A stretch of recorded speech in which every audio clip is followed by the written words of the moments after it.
আল্লাহ, মুসলিমদের বীর সন্তান, সূর্য সন্তান, বাংলাদেশের গৌরব, মশিউর রহমান ফারাবী চিনেন? ফারাবী কি চিনেন? ফারাবী নাম শুনছেন কখনো?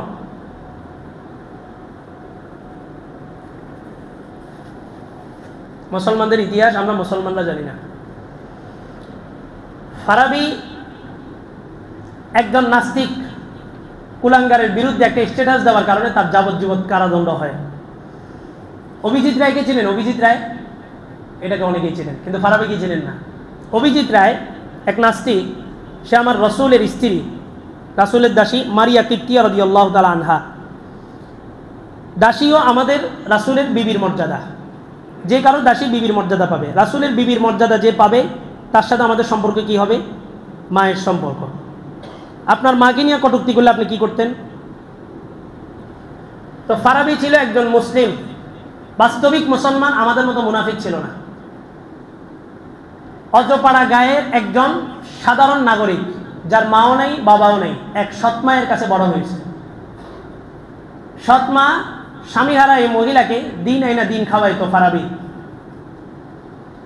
বিগত আমলের কথা, যখন অভিজিৎ রায় আমার রসুলের মারিয়া কিপ্তিয়া রাদিয়াল্লাহু তাআলা আনহা, আমার আম্মা জানের চরিত্র নিয়ে যখন কালিমা লেপন করছে, সর্বপ্রথম ফেসবুকে যে আন্দোলন উঠাইছে তার নাম হচ্ছে মশিউর রহমান ফারাবী।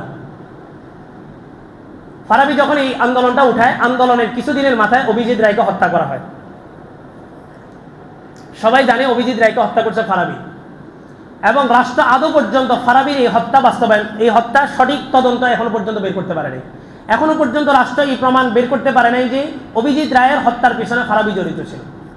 বাস্তবতা কি? আমরা একটা জিনিস দেখি, পর্দার ব্যাকগ্রাউন্ডে কি আছে ওটা আমরা দেখি না। আমরা পর্দা দেখেই লাফ দিয়ে রাস্তায় নেমে যাই। পর্দায় যেটা দেখছি, পত্রিকায় যেটা সংবাদ পাইছি, এটা দেখেই রাস্তায় নেমে যাই। কিন্তু পর্দার পিছনের ব্যাকগ্রাউন্ডে কি আছে, পর্দার আড়ালে কি চলতেছে, এটা আমরা অনুধাবন করতে পারি না। আর যুগে যুগে মুসলমানদের যতগুলা পদস্খলন হয়েছে, সবগুলার পিছনের ইতিহাস আপনি দেখবেন, ওই মুসলমান পর্দা দেখেই রাস্তায় নামছে, পর্দার পিছনে কি হয়েছে মুসলমান জানে না। এই ফারাবী এই অভিজিৎ রায়কে হত্যা করছে রাষ্ট্রীয়ভাবে, তার হত্যাটা রাষ্ট্রীয়ভাবে হয়েছে। আপনার কাছে মনে হইতে পারে একটা নাস্তিককে রাষ্ট্র হত্যা করবে, এটা কেমন জানি আশ্চর্য মনে হইতেছে না? অভিজিৎ রায় যখন হত্যা হলো, হত্যা হওয়ার পরে পুরা বাংলাদেশ তখন আন্দোলন চলতেছে। 5 মে 13 সালের আন্দোলন গরম হয়ে উঠলো, যে নবী বিরুদ্ধে, নবীকে নিয়ে কটূক্তি করছে, নবীর স্ত্রীদেরকে নিয়ে কটূক্তি করছে, সমস্ত মুসলমানরা শাপলা চত্বরে গেল। মুসলমানদের উপরে যে গণ একটা হত্যা চালানো হলো, হত্যাযজ্ঞ, এটাকে ধামাচাপা দেওয়ার জন্য অভিজিৎ রায়কে হত্যা করা হলো। অভিজিৎ রায়কে হত্যা করার পর বাংলাদেশের যে নাস্তিকগুলো ছিল, তখন মুসলমানরা খেপে গেল, এই নাস্তিকগুলোকে ধরবে। সরকার সমস্ত নাস্তিকগুলোকে অ্যারেস্ট করলো, নাস্তিক ব্লগারগুলোকে অ্যারেস্ট করে জেলখানায় ঢুকানোর পরে মুসলমানরা খুশি, যাক সরকার তাহলে আমাদের পক্ষে, নাস্তিকদেরকে অ্যারেস্ট করছে। মূলত অভিজিৎ রায় হত্যার মাধ্যমে দুইটা জিনিস বাস্তবায়ন হয়েছে। 1 নম্বর বিষয় হচ্ছে, অভিজিৎ রায় হত্যার মাধ্যমে বাংলাদেশের মুসলিমদেরকে বিশ্বের আন্তর্জাতিক মহলে একটা টেররিস্ট ঘোষণা দেওয়া গেছে। বাংলাদেশের মুসলমানদেরকে জঙ্গি একটা ট্যাগ আন্তর্জাতিক মহলে বসানো গেছে। কবে? ফারাবী হত্যার পর। ফারাবীকে হত্যা করার পর দ্বিতীয় নাম্বার যেই জায়গাটাতে সফল হয়েছে, রাষ্ট্র পশ্চিমাদের ধর্ণা ধরতে পারছে। পশ্চিমারা রাষ্ট্রকে সহযোগিতা করছে এবং রাষ্ট্রের এগেনিস্টে, অর্থাৎ প্রশাসনের এগেনিস্টে যেই দলই দাঁড়াক, ওটা মুসলিম দল হোক অমুসলিম দল হোক, রাজনৈতিক দল হোক অরাজনৈতিক দল হোক, বিপক্ষে মোকাবেলা করছে কে? সরাসরি আমেরিকা এবং ইন্ডিয়া। কেন? দেখছে যে রাষ্ট্র তো নাস্তিককে কি দেয়? প্রায়োরিটি দেয়, সাপোর্ট দেয়। রাষ্ট্র যে নাস্তিকগুলাকে অ্যারেস্ট করছে, আমরা ওই নাস্তিকগুলাকে অ্যারেস্ট করার কারণে আমরা আবার মসজিদে চলে আসি, মাদ্রাসার ছাত্ররা মাদ্রাসায় চলে গেছে, মুসলমানরা যার যার কর্মস্থলে চলে গেছে। কেন? ওই যে আমাদের রাষ্ট্র কি আছে, আমাদের পক্ষে আছে। আসলে রাষ্ট্র এদেরকে অ্যারেস্ট করার মাধ্যমে এদের নিরাপত্তা নিশ্চিত করছে। এদেরকে জেলখানার ভিতরে ঢুকে 3 বেলা বিরিয়ানি খাওয়াইছে, 2 বেলা বার্গার খাওয়াইছে নাস্তা হিসেবে। এদের একদম জামাই আদর হয়েছে ভিতরে। তো যার কারণে কি হয়েছে, আজও পর্যন্ত রাষ্ট্র থেকে আল্লাহ রসুলকে নিয়ে কটূক্তি করা বন্ধ হয়েছে? হয়নি। এবার আসেন, ফারাবী আমাদের সূর্য সন্তান, ফারাবীর দিনগুলো কত কষ্টে কাটতেছে। আরো আগে এক জুমায় ভাবছিলাম বলবো, এই চিত্রগুলো এমন, এগুলো বর্ণনা দেওয়ার মতো না। 18 সালের একটা মামলায় ওই যে এক হিন্দু মুসলমান হয়েছে, তার পরিবার তার বিরুদ্ধে মামলা করছে। মামলা করার পর তার মামলার রায় শুনানি ছিল, আমরা সেদিন আদালত প্রাঙ্গণে গেছিলাম। হঠাৎ শুনতে পারলাম যে আমার রসুলের আশেক, রসুলের মহাব্বতে অভিজিৎ রায়কে যে হত্যা করছে ফারাবীর, আজকের মামলার ডেট শুনানি। এই ফারাবী তার সৎমা ছিল, সৎমা তার জায়গা জমি সব বিক্রি করে যতটুকু পারছে ফারাবীর জন্য 6 বছর পর্যন্ত মামলা লড়ছে, কিন্তু এরপরে আর মামলা লড়ার মতো তাদের আর্থিক অবস্থা ছিল না। আদালত প্রাঙ্গণে ফারাবিকে আনা হলো, আমরা সবাই খুব আগ্রহের সাথে দেখতেছিলাম।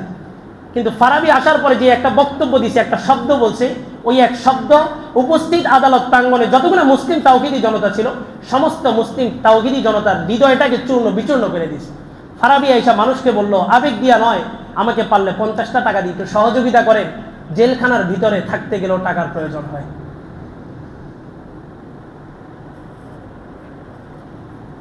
আমার জন্য কোনো আন্দোলন, কোনো স্ট্যাটাস, কোনো কিছু না, আমাকে যদি পারেন কত টাকা, 50 টাকা দিয়ে একটু সহযোগিতা করেন, জেলখানার ভিতরে থাকতে গেলেও কিসের প্রয়োজন হয়, টাকার প্রয়োজন হয়।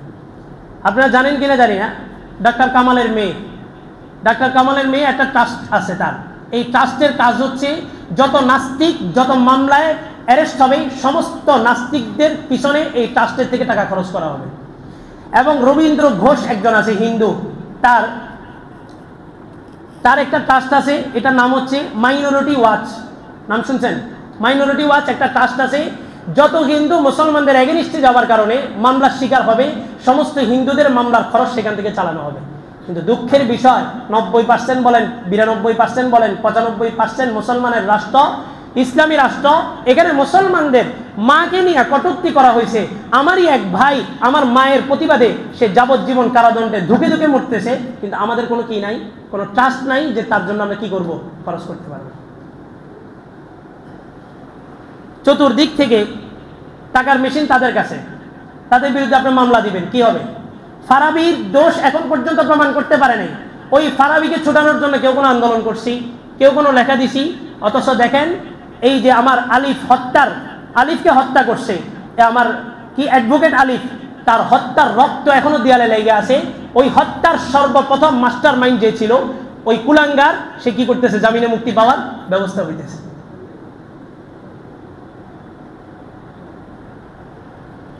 এটা আশ্চর্যের কিছু না। আমরা মূলত সবসময় ভুল যেই জায়গাটাতে করি, আমরা আন্দোলন কার কাছে করি, যেই লোকগুলো আমাদের ক্ষতি করতেছে তাদের কাছে যাই কি করি, আন্দোলন করি। রাষ্ট্র কি আপনার এই অবস্থানগুলো জানে না? মুসলমানদের এই অবস্থানগুলো জানে না? এত শত শত, এই 90% যদি ধরেন তাহলে 16 লাখের ভিতরে আপনার 14 লাখ আছে কি মুসলমান, 12 লাখ আছে কি মুসলমান। এই 12 লক্ষ মুসলমানের একটা দেশে একটা নারী কমিশন বাস্তবায়ন হয় কিভাবে? একজন রাষ্ট্রপ্রধান, অন্তর্বর্তীকালীন সরকার তাকে বানানো হয়েছে, এই রাষ্ট্রপ্রধান তার অফিসিয়াল পেজ থেকে বিবৃতি দেয় কিভাবে? এই সাহসটা সে করে কিভাবে? মূলত প্রত্যেকটা সময় এই পশ্চিমারা একটা টোপ বসায়, একটা টোপ দিয়ে মুসলমানদের অবস্থান থেকে মুসলমানরা আসলে কি জাগ্রত আছে কিনা। মার্চ ফর গাজায় মুসলমানরা দেখাই দিছে মুসলমানরা জাগ্রত আছে কি নেই। মার্চ ফর গাজায় রাষ্ট্রীয়ভাবে কোনো বিবৃতি সেখানে দিতে পারে না, কিন্তু মুসলমানদের এক গণজাগরণ ওই রাষ্ট্র বিবৃতি দিতে বাধ্য হয়েছে। আর রাষ্ট্র বিবৃতি দিলেই কি না দিলেই কি, আপনি সহযোগিতা করলেই কি না করলেই কি, মুসলিম কান্ট্রিগুলো সহযোগিতা করলেই কি না করলেই কি, আল্লাহর এক আগুন, এক দাবানল ইসরায়েলকে পুরো তছনছ করে দিয়েছে, ইনশাআল্লাহ একদম পুরো ছারখার করে দিয়েছে। বিশ্বের সমস্ত অত্যাধুনিক প্রযুক্তি তাদের কাছে আছে, সব প্রযুক্তি কি হয়ে গেছে, হার মেনে গেছে। এটাই নারুল্লাহি মুকাদা আল্লাতি তাত্তালিউ আলাল আফইদা, এক জায়গায় লাগবে, এটা পুরো সমস্ত অঙ্গগুলোর মধ্যে ছড়ায় যাবে। তা আপনি সহযোগিতা না করলেই কি আল্লাহ বসে আছেন? মুসলমানরা বসে আছে। ওই কেবলাটা কার? ওই কেবলা কি শুধু তাদের না, আমাদেরও? আমাদের প্রথম কেবলা ছিল। হিজরতের পরে 17 মাস পর্যন্ত রাসূল ওই দিকে ফিরে নামাজ পড়ছেন, আর রাসূল বারবার আসমানের দিকে তাকাইতেছিলেন। আল্লাহ বললেন, কদ নারা তাকাল্লুবা ওয়াজহিকা ফিস সামা ফালানুওয়াল্লিয়ান্নাকা কিবলাতান তারদাহা। রাসূল আপনাকে বারবার দেখতেছি নামাজের মধ্যে উপরের দিকে তাকাচ্ছেন, কি কারণ? আপনার মনের যে চাহিদা, রাসূল চাইছেন যে বিগত সমস্ত ইহুদি নাসারা খ্রিস্টানদের কেবলা ছিল বাইতুল মাকদাস, মুসলমানরাও কিছুদিন সেই কেবলার দিকে ফিরে নামাজ পড়ছে। ইহুদিরা আপত্তি তুলল, তোমরা আমাদেরকে মানো না, কিন্তু আমাদের কেবলাকে অনুসরণ কেন করো? এই জন্য রাসূলের দিলের একটা তামান্না ছিল মুসলমানদের কেবলাটা যেন বাইতুল্লাহ কাবা শরীফের দিকে হয়।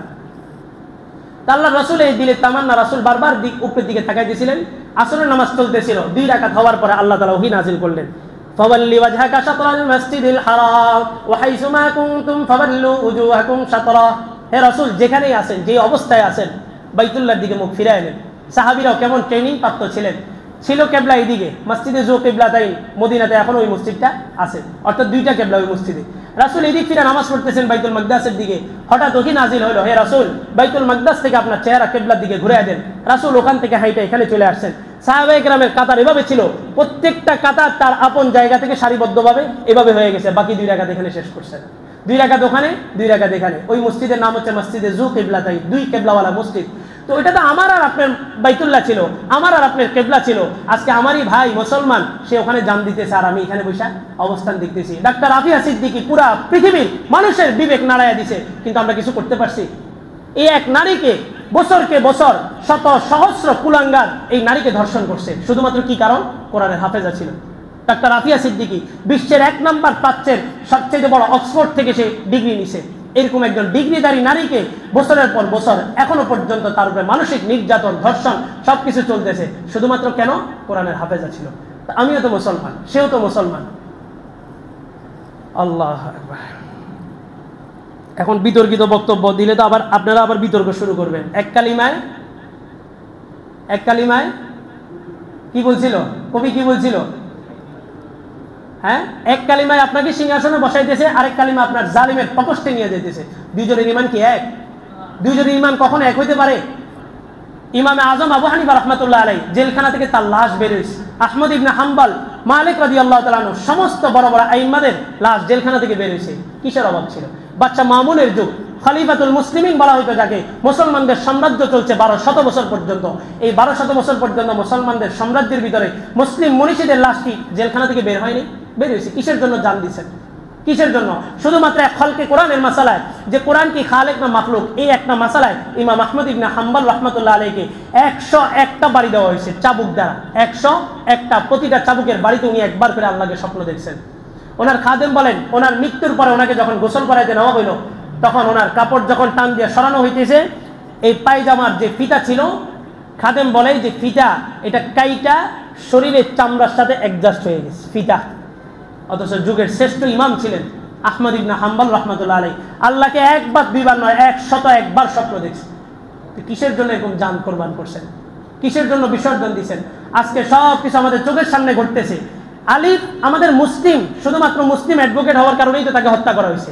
তার ওই রক্তের দাগ কি এখনো শুকাইছে? শুকায়নি। তো ইসকনের প্রধান সে আবার জামিনে মুক্তি পায় কিভাবে? জামিন যদি স্থগিত করছে, কিন্তু জামিনে মুক্তি দিয়ে মূলত মুসলমানদেরকে দেখতেছে মুসলমানদের কি অবস্থা। নারী কমিশন নিয়ে আমরা বিভিন্ন বৈঠকগুলো করছি, রাষ্ট্র আমাদেরকে গুরুত্ব দেয় নাই। এই জন্য ওলামায়ে কেরাম সিদ্ধান্ত নিয়েছেন আগামীকাল 3রা মের 3 তারিখ সরওয়ার্দী উদ্যানে ঐতিহাসিক একটা বিপ্লব ঘটাবেন। ওইখানে সবাই, সমস্ত আশেক রাসূল এবং যারা দ্বীন ইসলামকে পৃথিবীর বুকে টিকে রাখতে চায়, জান কোরবান করতে চায়, এই সমস্ত আশেকদের একটা জমায়েত হবে। এই জমায়েতে অংশগ্রহণ করবেন তো ইনশাআল্লাহ? সবাই যাবেন তো ইনশাআল্লাহ? এই আল্লাহ রসুল, আল্লাহর সামনে দাঁড়াইতে হবে, আল্লাহ রসুলের সামনে দাঁড়াইতে হবে। রাসূল বলে গেছেন আল মুসলিমু আকুল মুসলিম, মুসলমান মুসলমানের ভাই।